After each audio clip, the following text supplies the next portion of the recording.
Young and talented hero Teja Sajja నుంచి వచ్చిన మరో ఇంట్రెస్టింగ్ చిత్రమే మిరాయ్.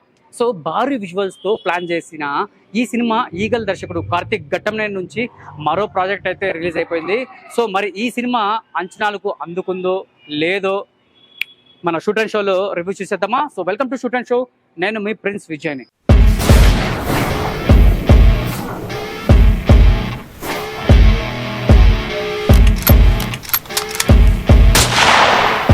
ఇక ఈ కథ విషయానికి వస్తే, సో కళింగ యుద్ధం తర్వాత ఎంతో పశ్చాత్తాపానికి లోనైన అశోకుడు తనలో శక్తులన్నీ మొత్తం 9 గ్రంథాల్లో, అంటే ఒక్కొక్క గ్రంథానికి ఒక దివ్యశక్తి కలిగి ఉంటుంది అనమాట.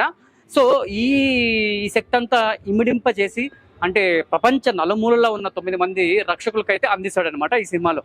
సో అక్కడి నుంచి ప్రస్తుత కాలానికి ఒక్కో గ్రంథానికి చేజిక్కుకొని తాను భగవంతుడిగా అని మారాలని చూసే కుర్రాడు మహావీర్ అనమాట. మహావీర్ అంటే ఎవరో తెలుసు కదా, మన మంచు మనోజ్ అనే ప్రయత్నం చేశాడు ఈ సినిమాలో. అలా 9 గ్రంథాలతో అంబిక, అంటే ఇందులో శ్రీయ కూడా ఒక పార్ట్ ఉంటుందన్నమాట. ఆమె కూడా రక్షకులో ఉంటుందన్నమాట. సో మరి దానికి తన కొడుకు వేద, అంటే మన హనుమాన్ హీరో ఉన్నాడు కదా తేజ సజ్జా, ఎలా రామునికి కాలానికి చెందిన మిరాయిని చేజిక్కించుకొని రక్షకుడిగా మారాడు, తాను వేద నుంచి యోధాగా ఎలా పరిణామం చెందాడు, ఈ క్రమంలో తాను ఎదుర్కొన్న సవాళ్ళు అసలు ఏంటి, చివరికి ఆ 9వ గ్రంథం మహావీర్కి దక్కకుండా చేశాడా లేదా, అసలు ఈ మిరాయ్ అంటే ఏంటి, మహావీర్ గతం ఏంటి అనేవి తెలియాలంటే మీరు నేరుగా ఆటో బస్సు ఏదో ఎక్కి వచ్చి శ్రీకృష్ణ థియేటర్కి ఎక్కి చూడండి అబ్బా. నిజంగా బాగా అయితే తీశాడు. మొత్తానికి నేను చూసిన దాని ప్రకారం అయితే నాకైతే బాగా నచ్చింది. సో ఇందులో నాకు నచ్చిన ప్లస్ పాయింట్ ఏంటంటే, అంటే మొదటిగా దర్శకుడు కార్తిక్ ఘట్టంనేని ఎంచుకున్న కథ, తన విజన్ అయితే ఈ సినిమాలో గ్రాండ్గా అయితే కనిపిస్తాయి అనమాట. ఒక ఇంట్రెస్టింగ్ నేపథ్యాన్ని తాను ఎంచుకున్న ఒక గ్రాండ్ ట్రీట్ ఇచ్చే ప్రయత్నం తాను చేయడం హర్షణీయం అని చెప్పుకోవచ్చు. సో ముఖ్యంగా తన శక్తిని మించిన పెట్టి ఎఫర్ట్స్, భారీ విజువల్స్, అందులో డివోషనల్ గా ఇచ్చిన ఎలివేషన్స్ లో తన విజన్ అయితే స్పష్టంగా స్క్రీన్ పైన అయితే కనబడుతుంది అనమాట. సో ముఖ్యంగా సప్తపది, గరుడ ఎపిసోడ్స్ లో నెక్స్ట్ లెవెల్స్ లో అయితే ఉంటాయన్నమాట. సో ఈ విజువల్ ఎఫెక్ట్స్ మాత్రము బిగ్ స్క్రీన్ పైన మీరు సాలిడ్ గా అయితే అందులో కనిపిస్తాయన్నమాట. సో తన అడ్వెంచర్స్ ప్రయాణం, అందులో సవాళ్ళు నీట్ గా డిజైన్ అయితే చేసుకున్నారని చెప్పుకోవచ్చు. తన పాత్రకి తేజ సరిగ్గా కుదిరాడని చెప్పుకోవచ్చు. మంచి లుక్స్ అండ్ ఎమోషన్స్ ని తాను పండించాడు.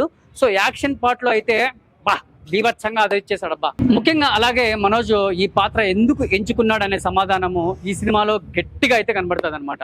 తాను తన సినిమాలో రోల్ ని చాలా ఛాలెంజింగ్ గా కూడా ఇందులో చేశాడని చెప్పుకోవచ్చు. కొన్ని ఇబ్బందికర సన్నివేశాలు సైతము మేనేజ్ చేయడం అనేది తన గడిసిని మరోసారి ప్రూవ్ చేస్తుంది అనమాట. ముఖ్యంగా తనపై శబ్ద గ్రంథం యాక్షన్ ఎపిసోడ్ అయితే కంప్లీట్ డిఫరెంట్ గా ఉంటుంది ఈ సినిమాలో. బహుశా ఇలాంటి ఎపిసోడ్ ఇండియన్ సినిమా దగ్గర ఇది వరకు వచ్చి కూడా ఉండకపోవచ్చు అని నేను అనుకుంటున్నా. సో అది చాలా అయితే సినిమాలో యూనిక్ గా కనబడుతుంది, మీకు కూడా అనిపిస్తుంది అనమాట. వీరితో పాటుగా శ్రీయ, శరణ్ కి సాలిడ్ రోల్ అయితే మంచిగానే దక్కింది. అంబికా పాత్రలో శ్రీయ అయితే బాగానే నటించారని చెప్పుకోవచ్చు. అలాగే నటుడు జయరామ్ కూడా మంచి పాత్రలో కనిపించారు, మంచిగానే మెప్పించాడు. సో జగపతి బాబు, హీరోయిన్ రితికా సింగ్లు బలమైన పాత్రలో కనిపించి వారికి ఉన్న ముఖ్య సన్నివేశాల్లో బాగానే చేశారని చెప్పుకోవచ్చు. ఇక గెటప్ సీన్ చూసుకున్నట్లయితే కామెడీ అయితే హైలైట్ అనమాట, బాగా బీభత్సంగా అయితే పండించాడు. సో మొత్తానికైతే నాకు నచ్చని కొన్ని మైనస్ పాయింట్స్ అయితే ఉన్నాయి. ఈ సినిమాలో ప్రధాన అంశం బాగున్నప్పటికీ కథనం ఇంకాస్త గ్రిప్పింగ్ గా తీసుకెళ్లి ఉంటే బాగుండేది అని నాకు అనిపించింది. అప్పటికే వైబ్ ఉంది లాంటి సాంగ్స్ ని తీసినప్పటికీ కథనం అలా సాగుతున్న ఫీలింగ్ అయితే మీకు కలుగుతుంది. ఫస్ట్ హాఫ్ లో తెలుగు నటులు తేజ, గెటప్ సీన్, ఇంకొందరు తెలుగు నటులు తప్పితే మిగతా నటులపై సన్నివేశాలు చూస్తే ఇది తెలుగు సినిమానా లేకపోతే డబ్బింగ్ సినిమానా అనే టైప్ లో మీరు ఫీల్ అవుతారనమాట.